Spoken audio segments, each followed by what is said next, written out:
Hello बच्चों, जैसा कि थंबनेल आपको दिखा, आज हम लोग अल्टरनेटिंग करंट का कुछ लास्ट टॉपिक रखने वाले हैं। जबकि ऑलरेडी आपने अल्टरनेटिंग करंट में कुछ वीडियो देखा है, जिसमें फर्स्ट पार्ट में मैं लेके आया अल्टरनेटिंग करंट क्या है, अल्टरनेटिंग करंट का एक्सप्रेशन क्या है, इसके advantage, disadvantage, average value of AC, RMS value of AC. फिर सेकंड पार्ट में हम आपको कवर किए होंगे LCR सीरीज सर्किट, जिसमें alternating voltage apply to inductor, alternating voltage apply to resistor, alternating voltage apply to capacitor and LCR circuit. आज हम रखने वाले हैं power consumed in LCR series circuit, इसके अलावा इलेक्ट्रिक रेजोनेंस, पावर फैक्टर। तो थोड़ा वीडियो इंपॉर्टेंट है, मैथमेटिकल एक्सप्रेशन है, LCR का समझिए हार्ट है इसके पास। LCR सीरीज सर्किट का लगभग सारा चीज़ हम कवर कर देंगे। तो सबसे पहले हमारा जो पहला टॉपिक है वो है power consumed in LCR series circuit. Power जैसे P/W/T आप यूज किए हैं, और पावर से ही हम लोग VI का एक्सप्रेशन लेके चलते हैं, जहाँ भी हमारा इलेक्ट्रिक पोटेंशियल है, या तो हम लोग काम करते हैं इसमें P/EI भी यूज करते हैं। तो हमारे पास जो पहला काम आज है वो है power consumed in LCR series circuit. हमको लगता है पूरे फिजिक्स का सबसे बड़ा डेरिवेशन है ये, तो थोड़ा स्टेप बाय स्टेप, थोड़ा क्लोज आके इसको देखिएगा। क्योंकि आप जानते हैं कि वीडियो में छोटे तरीके से बनाता हूँ, मतलब 10, 20, 25 मिनट का वीडियो दूंगा और एक बड़ा पार्ट कवर करता हूँ, तो मैं पहले लिखा रहता हूँ, तो थोड़ा एक एक स्टेप धीरे धीरे मेरे साथ आप उतरिएगा। आइए, तो टॉपिक है मेरा power consumed in LCR series circuit. पहले कुछ statement. Let a LCR series circuit in which alternating current is I and alternating EMF is E and phi be the phase difference between them। मैंने एक LCR series circuit माना है जिसका alternating current है I और alternating EMF है E, और दोनों के बीच का फेज डिफरेंस हमने लिया है फाई। तो E को कर दिया E0 sin ओमेगा t और I को कर दिया I0 sin omega t plus phi. मतलब अगर I को हम फ्रेज करते तो E में ओमेगा t प्लस फाई करते, या अगर इसको फ्रेज किया तो इसमें फाइट करेंगे, क्योंकि दोनों के बीच का फेज डिफरेंस है फाई। तो इसको फ्रेज तो उसमें फाई, या उसको फ्रेज तो इसमें फाई। पहले हम लोग निकालते हैं इंस्टेंटेनियस पावर, PI मतलब इंस्टेंटेनियस पावर, तत्क्षणिक पावर मतलब sudden power, time at power at any instant. तो P/VI आपके मुंह में होता है P/VI, बट अगर आप लिखते हैं P/VI तो V को ही हम लिखते हैं EI। तो EI में आइए, तो E की जगह पे आपने पुट किया E0 sin ओमेगा t और I की जगह पे I0 sin omega t plus phi. नीचे उतरते हैं, वही इनिशियल पावर है। E0 I0 को हम लोग बाहर निकाल दिए, और इसका साइन ओमेगा टी मेरे बाहर है, लेकिन यहाँ sine omega t plus phi को मैंने खोल दिया साइन A प्लस बी के फॉर्मेट में। Sine A into cos B plus cos A into sine B.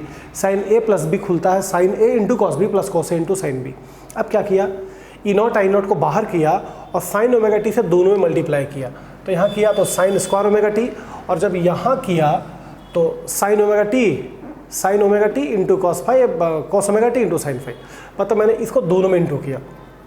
अब यहाँ पर देखिए क्या है, E0 I0 है और यह sine square omega T into cos five है, sine square omega T into cos five. यहाँ पर एक ऑपरेशन हम खुद किए थे, 2 से इंटू करके 2 से डिवाइड किए। हमने जानबूझ के किया क्योंकि एक एक्सप्रेशन में बैठ जाएगा। तो 2 से मल्टीप्लाई, 2 से डिवाइड मैंने दोनों किया। अभी 2 sign omega T into cos omega T मतलब 2 sine theta into cos theta, हमारा बन गया साइन 2 थीटा बाई 2, नीचे है बगल में साइन फाइव। ये आपका निकल गया instantaneous power PI is equal to E0 I0 sine square omega T into cos phi plus sine 2 omega t by 2 into sine phi. अब निकालते हैं average power over a complete cycle. अब आपको integration की दुनिया में जाना है, average power over a complete cycle. तो P average is equal to, जब पूरे साइकिल का निकालना है तो हम इंटीग्रेट करते हैं 0 से लेकर T तक, बट किसका, PI का। तो PI dt हमारा रिस्पेक्ट है बाई T, क्योंकि हमको निकाला एवरेज। अब यहाँ के बाद आपको करना क्या, सबसे पहले 1/T को बाहर निकालते हैं और PI का वैल्यू हम ऊपर से लेके आ रहे हैं। तो क्या ला रहे हैं, E0 I0 sine square omega T cos phi plus sine 2 omega t by 2 into sine five, बाहर में है हमारा dt। अब यहाँ के बाद अगर आपकी मैथ की इंटीग्रेशन ठीक है तो आप इसको संभाल सकते हैं। तो चलिए E0 I0 को बाहर किया बाई T, और दोनों को इंटीग्रेट हमको करना है। तो पहला पार्ट से मैंने कॉस फाइव को बाहर निकाल दिया है और इंटीग्रेशन में फंसा साइन स्क्वायर ओमेगा टी, ठीक है, dt इसके बाद पीछे चलाया। अब प्लस इधर मैंने गया तो साइन 5/2 को कॉमन निकाले, यहाँ बच गया साइन 2 ओमेगा टी dt। नीचे उतारिए देख के, 1/T पहले से बाहर है, E0 I0 को बाहर कर दिए। अब जब फर्स्ट पार्ट को इंटीग्रेट कर रहे हैं तो फर्स्ट पार्ट के इंटीग्रेशन में सिर्फ कॉस फाइव हमारा कांस्टेंट है, तो कॉस फाइव को निकाल दिया, और इंटीग्रेशन है मेरा साइन स्क्वायर ओमेगा टी और dt। और जब इस पार्ट में गया तो हमारा साइन फाई कॉन्स्टेंट बनता है बाई 2 के साथ, तो साइन फाई बाई 2 इंटीग्रेशन मेरा बचा sine 2 omega t d t के साथ। अब हम इंटीग्रेट करना चाहते हैं, नीचे आइए, तो P average equal to E naught I naught by T बाहर है हमारा, कॉस फाई को छोड़ दिए, साइन स्क्वायर ओमेगा टी के जगह पे आपको मैंने बोला है कि जब तक पावर रहेगा तब तक आप इंटीग्रेट नहीं कर सकते हैं, तो साइन स्क्वायर ओमेगा टी के जगह पे हम लोग डाल दिए हैं 1 minus cos 2 omega t by 2। देखिए एक फॉर्मूला आपके पास होगा, sine square theta is equal to 1 minus cos 2 theta by 2, sine square theta is equal to 1 minus cos 2 theta by 2। तो इसी चीज़ को हम यहाँ पे पुट कर रहे हैं, तो साइन स्क्वायर ओमेगा टी के जगह पे है 1 minus cos 2 omega t by 2, but अभी तक इंटीग्रेट नहीं किया, अभी तो मैंने सिर्फ साइन को खोला है, इंटीग्रेट का तैयारी है, 0 से लेकर टी तक, साथ में डी टी। इधर आ जाइए, साइन फाई बाई 2 तो हमारा बाहर है, चलते इसको इंटीग्रेट कर देते हैं, तो साइन 2 ओमेगा टी का integration minus cos 2 omega t by 2 omega, ये इंटीग्रेट मैंने कर दिया, साइन थीटा का माइनस कॉस थीटा, लिमिट है टी से लेकर 0 तक। अब नीचे आते हैं, इस बार इसका लिमिट हम लगा देते हैं, E naught I naught by T, इधर है कॉस फाई बाई 2 को बाहर निकाल दिए, अब दोनों पार्ट को खोल दिए क्योंकि बीच में हमारा माइनस है, फर्स्ट पार्ट में डी टी, अब minus cos 2 omega t d T, अब दोनों का इंटीग्रेट 0 से लेके टी तक। इधर आते हैं, अब इसमें लिमिट हम लोग लगाते हैं, तो 2 तो पहले से बाहर है बाई में, 2 ओमेगा को भी बाहर कर देते हैं, ऊपर साइन फाई है, अब कॉस 2 ओमेगा टी में लिमिट लगाते हैं, तो कॉस 2 ओमेगा के जगह पे 2 pi by T into limit put किया, upper limit minus lower limit, तो टी से टी कटा, अब माइनस कॉस 0 1, अब टी में टी अगर हम लोग काटते हैं तो बचा कॉस 4 पाई, और कॉस 4 पाई का वैल्यू 1, तो 1 में 1 गया तो बचा 0, और ये पूरी पार्ट हमारी हो गई 0, यानी ये पूरा पार्ट आपका 0 बन के खत्म हो जाएगा। अगर आप लिमिट सेफ लगा देते हैं तो ये पार्ट हमारी 0 हो जाएगी, कॉस 4 पाई 1 माइनस कॉस 0 1, 1 माइनस 1 0 हो गई। अब ये पार्ट हमारा बचा हुआ है, इसको लेके हम लोग आते हैं, E naught I naught by T, इधर है कॉस फाई बाई 2, और डी टी का इंटीग्रेट किया तो मिला टी लिमिट के साथ, टी से लेकर 0 तक, माइनस कॉस 2 ओमेगा टी का इंटीग्रेशन हम कर देते हैं sine 2 omega t by 2 omega, limit लगा दिया। अब जब इसमें लिमिट हम लोग लगाते हैं तो चलते हैं ऊपर, इसका लिमिट लगाने के लिए तो 1/2 ओमेगा को बाहर करेंगे। अब तक आप क्या देखे थे, P average is equal to E naught I naught by T cos phi by 2, और यहाँ हम इंटीग्रेट जो करके लिमिट लगा रहे थे टी माइनस 0, इधर इसमें लिमिट लगाने के लिए 1/2 ओमेगा को बाहर किए, तो बचा साइन 2 ओमेगा टी, तो साइन 2 ओमेगा के जहाँ पे 2 pi by T into T, अब माइनस साइन 0 0, तो साइन 0 0 होगा, टी में टी कटा, तो साइन 4 पाई और साइन 4 पाई भी हो गई 0, यानी ये पूरा पार्ट भी हमारे 0 हो गए। अब सिर्फ बचा हमारा ये रिजल्ट, तो अब यहाँ क्या हो गया, P average equal to E naught I naught by T, इधर cos phi by 2 into T, तो टी को टी से अगर हम लोग काटते हैं तो बचा E naught I naught cos phi by 2, E naught I naught cos phi by 2, और 2 को 2 पार्ट में तोड़ देते हैं, √2 तो E naught by √2 I naught by √2 बगल में कॉस फाई, तो ई नॉट बाई √2 बन गया E R M S, I naught by √2 बन गया आई आर एम एस बगल में कॉस फाई।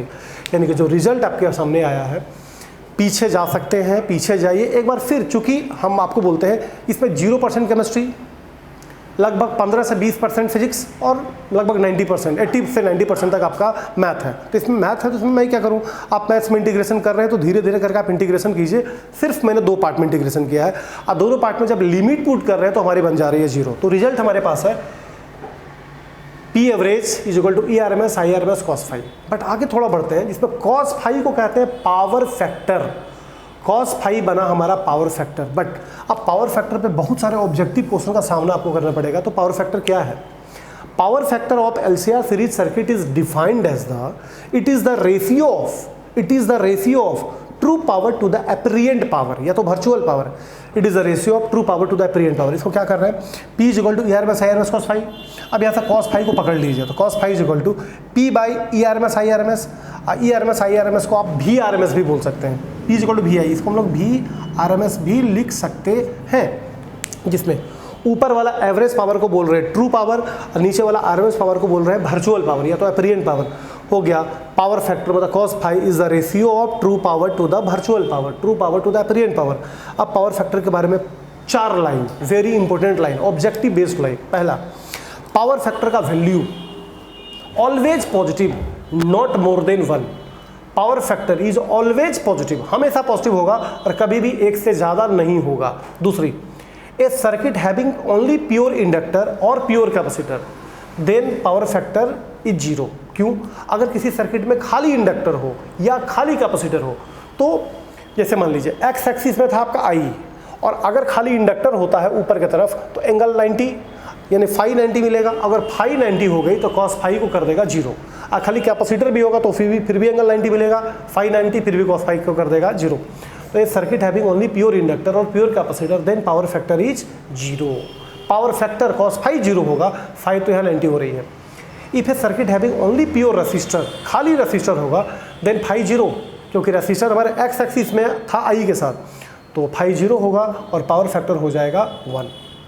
तो पावर फैक्टर का मैक्सिमम वैल्यू यहाँ मिलेगा और मिनिमम वैल्यू प्योर इंडक्टर और प्योर कैपेसिटर के बीच में मिलेगा। बाकी जितना भी एलसीआर सर्किट का होंगे सबके पावर फैक्टर होंगे cos phi equal to R by Z. पर ध्यान दीजिए पावर फैक्टर आप उसी सर्किट का निकाल सकते हैं जिसमें रेसिस्टर हो। जेड तो आप अलग अलग तरीके से भी निकाल सकते हैं, एलसीआर का जेड, सीआर का जेड, एलआर का Z, but cos phi is equal to R by Z, यानी आर होना जरूरी है। तो मुंह पे रट के रख लो cos phi is equal to R by Z. R आपका रेसिस्टर होगा, जेड आपका इम्पीडेंस जो आप निकालते हैं एक्सएल माइनस एक्सी का होल स्क्वायर प्लस आर का होल स्क्वायर का रूट करके। नेक्स्ट, तो ये तो था हमारा पावर फैक्टर। पावर फैक्टर में कुछ लाइन जो थे इंपॉर्टेंट लाइन आप थोड़ा देख लीजिएगा कि पावर फैक्टर का वैल्यू हमेशा पॉजिटिव होता है, एक से ज़्यादा नहीं हो सकता है। नेक्स्ट अब हम लोग आते हैं इलेक्ट्रिकल रेजोनेंस। इलेक्ट्रिकल रेजोनेंस एक टॉपिक है, इंपॉर्टेंट है, न्यूमेरिकल्स भी इससे आती है। क्या है electrical resonance? Is the condition of LCR circuit at this stage circuit allow maximum current pass through them या flow through the circuit at a given frequency called resonance frequency for which inductive reactance become equal to capacitive reactance. अब इसको जरा मेरे मुंह से सुनिए। Electric resonance is the condition of LCR series circuit. It is the condition of LCR series circuit.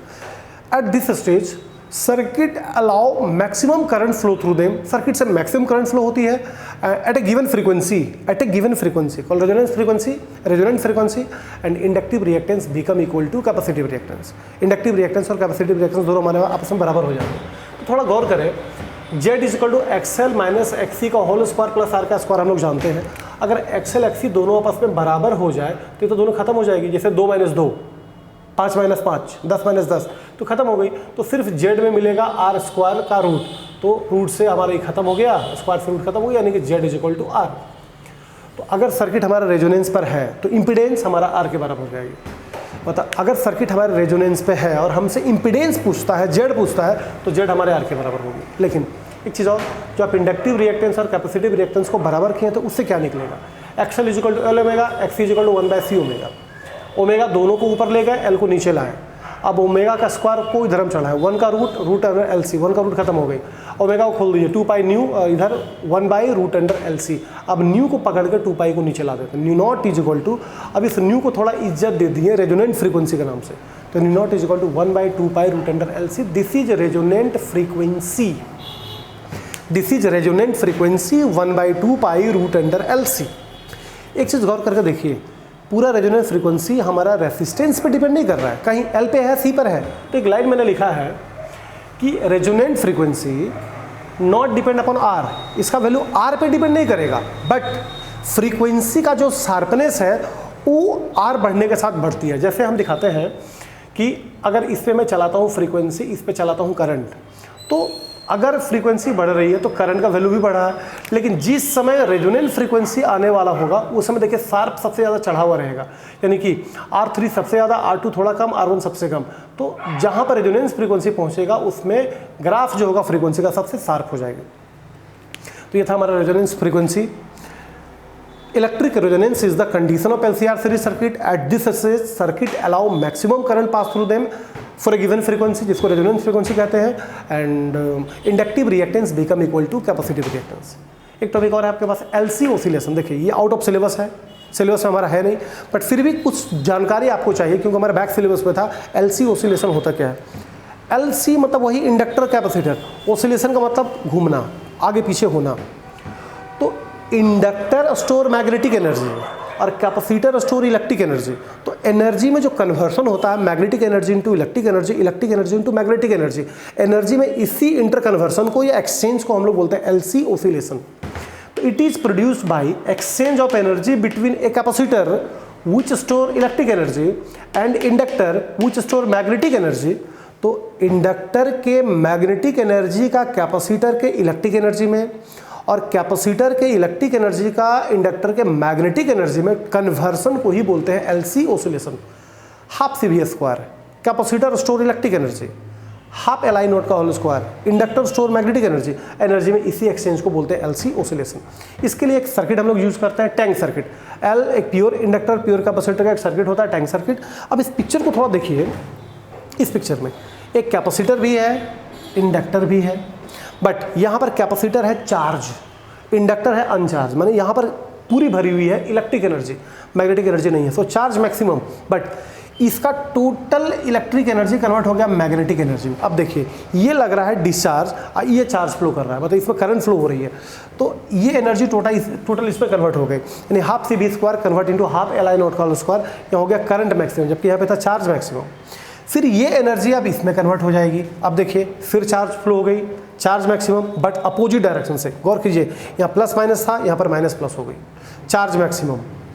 अब इसका ये एनर्जी टोटल इसमें कन्वर्ट हो गई। देखिए अब ये करंट मैक्सिमम हो गई, ये डिस्चार्ज हो गई, लेकिन करंट फ्लो उल्टा, इधर कर रहा था इस वे में, अब इधर कर रहा उल्टा। यानी कि जब कैपेसिटर भी चार्ज होगा तो अपोजिट पोलरिटी से, और करंट भी जब फ्लो होगा तो अपोजिट पोलरिटी से। अब इसमें करंट देखिए मैक्सिमम है, अब इसका total magnetic energy electric energy में कन्वर्ट हो गई। देखिए फिर ये मैक्सिमम हो गई, लेकिन बीच में था माइनस प्लस, अब हो गई प्लस माइनस, चार्ज मैक्सिमम। तो ये एक्चुअली यहाँ पर energy exchange, capacitor energy into magnetic, magnetic energy into inductor की एनर्जी, कैपेसिटर की energy into magnetic energy, magnetic energy into electric energy. तो एनर्जी के इसी एक्सचेंज को बोलते हैं एलसी ऑसिलेशन, एलसी ऑसिलेशन। ये क्लास में ऑब्जेक्टिव क्वेश्चन के लिए आपको मैं देता हूँ, वाटलेस करंट और वाटफुल करंट ये क्या होती है। वाटलेस नाम में है, वाट मतलब पावर, लेस मतलब लेस, खत्म, जीरो, मिनिमम। तो wattless current is the component of circuit current due to flow of which, जिसके फ्लो करने से power consumed in circuit is zero, zero, zero. Wattless current is the component of circuit current. Wattless, it is the component of circuit current due to flow of which power consumed in circuit is zero. और इसका component है IRMS sin phi, wattless current IRMS sin phi। जबकि वाटफुल current क्या है, same statement हम लोग लेंगे, it is the component of circuit current due to flow of which power consumed in circuit is not zero, not zero. और ये होगा IRMS cos phi। तो वाटलेस करंट, वाटफुल करंट के हमारे कंपोनेंट क्या है। तो आज आपने एक मेन टॉपिक देखा, power consumed in LCR series circuit, power factor cos phi, कब मैक्सिमम, कब मिनिमम, कब जीरो, लेकिन वैल्यू हमेशा पॉजिटिव होगा, कभी भी एक से बड़ा नहीं होगा, नेगेटिव तो हो नहीं सकती है। और इलेक्ट्रिक रेजोनेंस क्या है, इलेक्ट्रिक रेजोनेंस के समय Z हमारे R के बराबर होती है, बाकी रेजोनेंस फ्रीक्वेंसी हम लोग निकालते हैं, nu naught is equal to 1/2 pi root under LC। LC oscillation एक एनर्जी का एक्सचेंज है, inductor to capacitor, capacitor to inductor, electric energy into magnetic energy, magnetic energy into electric energy. और wattless current क्या है, it is the component of circuit current due to flow of which power consumed in circuit is zero. Wattless है तो zero, और expression है IRMS sin phi, और वाटफुल है जिसमें कंज्यूम जीरो नहीं होती है, IRMS cos phi। तो ये आपका अल्टरनेटिंग करंट का चैप्टर कंप्लीट होता है। अब हम मिलते हैं आपको नेक्स्ट, हो सके ऑप्टिक्स में अब आपको मिलेंगे, ऑप्टिक्स का पूरा वीडियो देंगे, जबकि ऑप्टिक्स हमारा एक वेरी इंपॉर्टेंट क्लास होता है जिसमें बहुत ज़्यादा पार्ट आपको कवर करना, रे और वेव। तो ऑप्टिक्स का वीडियो करीबन 4-5 पार्ट में आपके सामने हम लाते हैं। मिलते हैं नेक्स्ट वीडियो में, थोड़ा स्क्रीनशॉट इसका आप ले लीजिए।